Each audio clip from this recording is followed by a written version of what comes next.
Praise the lord. ಕರ್ತನ ನಾಮಕ್ಕೆ ಸ್ತೋತ್ರ ಉಂಟಾಗಲ್ಪಡಲಿ. ಪ್ರೀತಿಯುಳ್ಳ ದೇವ ಜನರೇ, ಯೇಸು ಕ್ರಿಸ್ತನ ಹೆಸರಿನಲ್ಲಿ ನಾನು ನಿಮ್ಮನ್ನು ವಂದಿಸುತ್ತೇನೆ.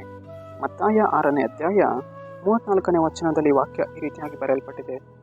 ನಾಳಿನ ವಿಷಯವಾಗಿ ಚಿಂತೆ ಮಾಡಬೇಡಿರಿ, ನಾಳಿನ ದಿನವು ತನ್ನದ್ದನ್ನು ತಾನೇ ಚಿಂತಿಸಿಕೊಳ್ಳುವುದು ಎಂದು ವಚನ ಬರೆಯಲ್ಪಟ್ಟಿದೆ. ಅಂದರೆ ಪ್ರೀತಿಯುಳ್ಳ ದೇವ ಜನರೇ, ಕರ್ತನು ಈ ಮುಂಜಾನೆ ವೇಳೆಯಲ್ಲಿ ನಿಮ್ಮ ನೋಡಿ ಹೇಳ್ತಾ ಇದ್ದಾರೆ, ಮಗನೇ ಮಗಳೇ, ನಾಳಿನ ವಿಷಯವಾಗಿ ನೀನೇನು ಮಾಡಬೇಡ, ಚಿಂತಿಸಬೇಡ, ನಾಳಿನ ದಿನಕ್ಕಾಗಿ ನೀನೇನು ಮಾಡಬೇಡ, ಕೊರಗಬೇಡ ಎಂದು ಕರ್ತನು ಈ ಮುಂಜಾನೆ ವೇಳೆಯಲ್ಲಿ ನಿಮ್ಮ ನೋಡಿ ಹೇಳ್ತಾ ಇದ್ದಾರೆ. ನಾಳಿನ ದಿನವು ತನ್ನದನ್ನು ತಾನೇ ಚಿಂತಿಸಿಕೊಳ್ಳುವುದು ಎಂದು ಕರ್ತನ ಅಪ್ಪಣೆಯನ್ನು ಮಾಡ್ತಾ ಇದ್ದಾರೆ. ಆದುದರಿಂದ ನಮ್ಮ ಜೀವಿತಗಳಲ್ಲಿ ನಾವು ಏನು ಮಾಡಬಾರದು, ಚಿಂತಿಸಬಾರದು. ನಾಳೆ ನಮ್ಮ ಜೀವಿತ ಹೇಗೆ, ನಾಳಿನ ದಿನದಲ್ಲಿ ನನ್ನ ಮಕ್ಕಳ ಭವಿಷ್ಯ ಹೇಗೆ, ನಾನು ನಡೆದು ಹೋಗುವಂತಹ ಮಾರ್ಗದಲ್ಲಿ ನಾನು ಏನು ಮಾಡಬೇಕು ನನಗೆ ಗೊತ್ತಾಗ್ತಿಲ್ವಲ್ಲ, ಈ ಚಿಂತೆಯಲ್ಲಿ ನಾನು ಎಲ್ಲಿ ಹೊರಗೆ ಹೋಗ್ತೇನೋ, ಸೊರಗಿ ಹೋಗ್ತೇನೋ, ಹೊರಗೆ ಹೋಗ್ತೇನೆ ಎಂದು ಅನೇಕವಾಗಿ ನಾವು ಚಿಂತಿಸ್ತಾ ಇರ್ತೇವೆ. ಆದರೆ ಮುಂಜಾನೆ ವೇಳೆಯಲ್ಲಿ ಕರ್ತನ ಹೇಳ್ತಾ ಇದ್ದಾರೆ, ಮಗನೇ ಮಗಳೇ, ನಿನ್ನ ಜೀವಿತದ ಕುರಿತಾಗಿ, ನಿನ್ನ ಭವಿಷ್ಯತ್ತಿನ ಕುರಿತಾಗಿ, ನಾಳಿನ ದಿನದ ಕುರಿತಾಗಿ ನೀನೇನು ಮಾಡಬೇಡ, ಚಿಂತಿಸಬೇಡ, ನಿನ್ನ ಜೀವಿತವನ್ನು ನನ್ನ ಕೈಗೆ ಒಪ್ಪಿಸಿಕೊಡು ಎಂದು ದೇವರೇ ಮುಂಜಾನೆ ಹೇಳ್ತಾ ಇದ್ದಾರೆ. ಆದುದರಿಂದ ನಮ್ಮ ಜೀವಿತಗಳನ್ನು ನಾವು ಕರ್ತನಿಗೆ ಒಪ್ಪಿಸಿಕೊಡಬೇಕು.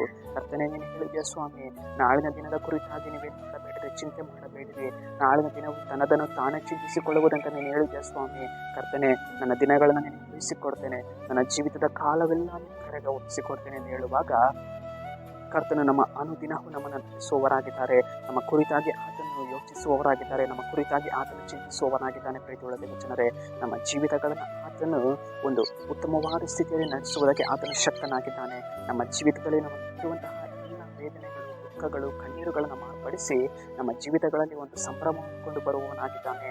ಆದುದರಿಂದ ದಿನದ ಕುರಿತಾಗಿ ನಾವು ಚಿಂತಿಸಬಾರದು. ಎಲ್ಲ ಯೋಚನೆಗಳನ್ನು ನಮ್ಮ ಕರ್ತನ ಮುಂದೆ ಹಾಕಿಬಿಡಬೇಕು. ಕರ್ತನೆ, ನನ್ನ ಯೋಚನೆಗಳನ್ನು, ಈ ಆಲೋಚನೆಗಳನ್ನು ವಹಿಸಿಕೊಡ್ತೇನೆ ಸ್ವಾಮಿ, ನನ್ನ ಭಾರವೆಲ್ಲ ನಾನು ಇಡ್ತೀನಿ ದೇವರೇ, ನಾನು ಏನು ಚಿಂತಿಸುವುದಿಲ್ಲ, ನೀನು ನನಗೆ ಸಹಾಯ ಮಾಡಿ ಹೇಳುವಾಗ ಕರ್ತನ ಖಂಡಿತವಾಗಿಯೂ ಸಹಾಯ ಮಾಡೋದಕ್ಕೆ ಆತನು ಶಕ್ತನಾಗಿದ್ದಾನೆ. ಸರಿ, ನಾವು ಪ್ರಾರ್ಥಿಸೋಣ. ಅಪ್ಪ ಕರ್ತನೆ, ನಿಮಗೆ ಸ್ತೋತ್ರ ರಾಜ.